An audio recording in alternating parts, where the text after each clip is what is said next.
ఈ వీడియోలో డిఎడ్ మొదటి సంవత్సరం ఐసిటిలో భాగంగా భాగస్వామ్య అభ్యసనం, సహకార అభ్యసనం అంటే ఏమిటో తెలుసుకుందాం. భాగస్వామ్య అభ్యసనం, సహకార అభ్యసనం రెండింటిలో కూడా కలిసి పనిచేయడం అనేది ప్రధాన అంశం అయినప్పటికీ ఈ రెండు అభ్యసన విధానాలలో వ్యత్యాసం ఉంది. భిన్న లక్ష్యాలతో పనిచేసే చిన్న గ్రూపులు ఒక ఉమ్మడి సమస్య పరిష్కారం కోసం కలిసి పనిచేయడాన్ని భాగస్వామ్య అభ్యసనం అంటాం. ఒక ఉమ్మడి సమస్య పరిష్కారం కోసం పనిచేసే ఈ చిన్న చిన్న గ్రూపులు విభిన్నమైన నైపుణ్యాలను కలిగి ఉంటాయి. నిర్ణయించిన సమస్యను పరిష్కరించాలంటే ఈ చిన్న చిన్న సమూహాలు కలిసి పనిచేయాలి. ఉదాహరణకు భారీ వర్షాలతో నగరంలో ట్రాఫిక్ స్తంభించిపోయి జనజీవితం అతలాకుతలం అయిపోయినప్పుడు ట్రాఫిక్ విభాగం ఒక్కటే ఆ సమస్యను పరిష్కరించలేదు. ఆ సమస్య పరిష్కారానికి ట్రాఫిక్ విభాగం, విద్యుత్ శాఖ, పోలీస్ శాఖ, పురపాలక పారిశుద్ధ్య శాఖ, మురుగునీరు నియంత్రణ శాఖ వంటి వివిధ విభాగాలు పరస్పర సహకారంతో కలిసి పనిచేయవలసి ఉంటుంది. ఇలాంటి సందర్భంలో ఏ శాఖ ఆ పనికి నాయకత్వం వహించినప్పటికీ వివిధ శాఖల మధ్య సమన్వయం సమస్య పరిష్కారానికి తోడ్పడుతుంది.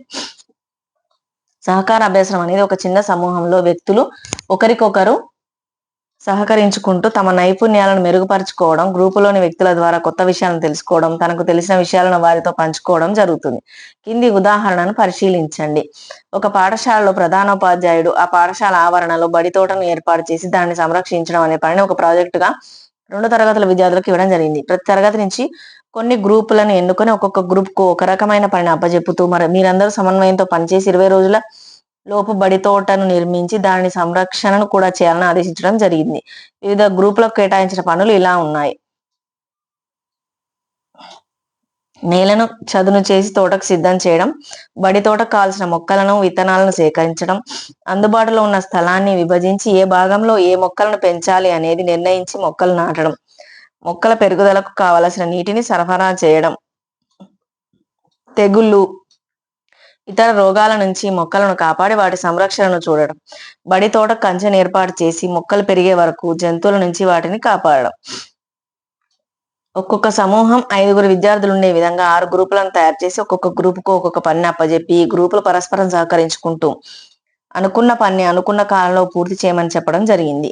ఈ గ్రూపులు సమన్వయంతో పనిచేయడానికి ఒక ఉపాధ్యాయుని సమన్వయకర్తగా నియమించడం జరిగింది. ఈ ప్రాజెక్టు విజయానికి ప్రతి గ్రూపులో 5 విద్యార్థులు తమకు కేటాయించిన పనిని పూర్తి చేయడానికి పరస్పరం చర్చించుకొని దాన్ని ఎలా పూర్తి చేయాలి నిర్ణయించుకొని పూర్తి చేయడం జరుగుతుంది. ఒక గ్రూపులో 5 వ్యక్తుల మధ్య జరిగే ఈ అభ్యసనాన్ని సహకార అభ్యసనం అంటాము. బడి తోట అనే ప్రాజెక్టు పూర్తి కావాలంటే గ్రూపుల మధ్య పరస్పర సహకారం అవసరం. అప్పుడే ప్రాజెక్ట్ పని పూర్తవుతుంది. ఏ ఒక్క గ్రూపు సకాలంలో సరైన విధంగా తమకు కేటాయించిన పనిని పూర్తి చేయలేకపోయినా ప్రాజెక్ట్ పని కుంటుపడుతుంది. పిల్లలు సొంతంగా చదవడం, రాయడం, వినడం ద్వారా కంటే ఇతర విద్యార్థులతో కలిసి గ్రూపులో చర్చించడం, ఆలోచనలను పంచుకోవడం, సంభాషించడం ద్వారా బాగా నేర్చుకుంటారు. పిల్లలు తోటి పిల్లల ద్వారానే బాగా తొందరగా నేర్చుకుంటారు. వ్యక్తిగత అభ్యసనం కంటే గ్రూపు అభ్యసనం కలిసి చేసుకోవడం ద్వారా ఎన్నో సామాజిక విలువలు పెంపొందుతాయి. దీనితో పోటీతత్వం ఉండదు. వివిధ ఆర్థిక ప్రక్రియలు అంటే వ్యవసాయం, వ్యాపారం, ఫ్యాక్టరీలలో పనులు సమూహంగానే చేస్తారు. మెలకువలు ఒకరి నుంచి ఒకరు నేర్చుకుంటారు. పనిలో ఒత్తిడి ఉండదు. భాగస్వామ్య అభ్యాసం, సహకార అభ్యసనాలకు అనువైన అభ్యసన వాతావరణాన్ని నిర్మించాలంటే కింది అంశాలను దృష్టిలో ఉంచుకోవాలి. గ్రూపులు చిన్నవిగా ఉండి గ్రూపులోని ప్రతి విద్యార్థి గ్రూపు లక్ష్యాన్ని నెరవేర్చడానికి తన వంతుగా దోహదపడాలి. ఒక గ్రూపులో ఉండే విద్యార్థి తాను ఈ గ్రూపులో సురక్షితం అని భావించాలి. అదే సమయంలో చేసే పని సవాలు విసిరేదిగా ఉండాలి. ప్రతి గ్రూపుకు కూడా తాము ఏ ఉమ్మడి లక్ష్యం కోసం పనిచేస్తున్నామో దాన్ని సాధించడానికి తమ గ్రూపు పరంగా ఏం చేయాలి, ఎలా చేయాలి అనే విషయం స్పష్టంగా తెలిసి ఉండాలి. సమ్మిళిత విద్య. నేటి సమాజంలో పిల్లలందరూ రేపటి తరానికి వారసులు. ప్రాంత, కుల, మత, లింగ వివక్షకు తావు లేకుండా పిల్లలందరికీ అభివృద్ధి చెందే హక్కు ఉంది. పిల్లలకు గల ఈ హక్కు పరిరక్షింపబడాలంటే పిల్లలందరికీ సమాన అవకాశాలు కల్పించడం అవసరం. ఇందుకోసం అన్ని రకాలైన పిల్లలను సమ్మిళితం చేసుకుని ముందుకు సాగే విద్యా ప్రణాళిక అవసరం. విద్యా సమ్మిళిత స్వభావాన్ని సంతరించుకున్నప్పుడే ఎలాంటి వివక్షకు తావు లేకుండా పిల్లలందరూ అభివృద్ధి చెందే అవకాశం ఉంటుంది.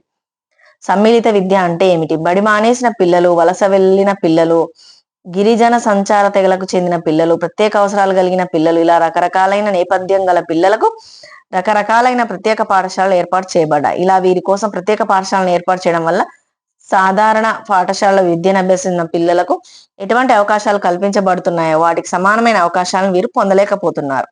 దీనిని అధిగమించాలంటే అందరికీ ఒకే పాఠశాల విద్యను అందించాల్సిన అవసరం ఉంది. మరొక వీడియోలో మళ్ళీ కలుసుకుందాం.